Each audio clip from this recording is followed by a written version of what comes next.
അമ്മാസ് കിച്ചണിലേക്ക് എല്ലാവർക്കും സ്വാഗതം. ഇന്ന് നമ്മൾ തയ്യാറാക്കാൻ പോകുന്നത് മിൽക്ക് മെയ്ഡാണ്. ഇതിനു വേണ്ടി 1/2 ലിറ്റർ പാല് തിളപ്പിക്കാൻ വയ്ക്കാം.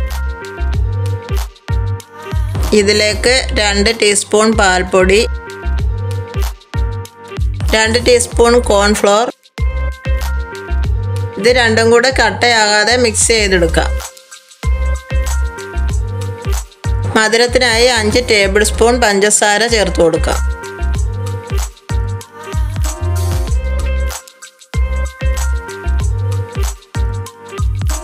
പാല് തിളച്ച് വരുമ്പോൾ 1 ടീസ്പൂൺ നെയ്യ് ചേർത്ത് കൊടുക്കാം.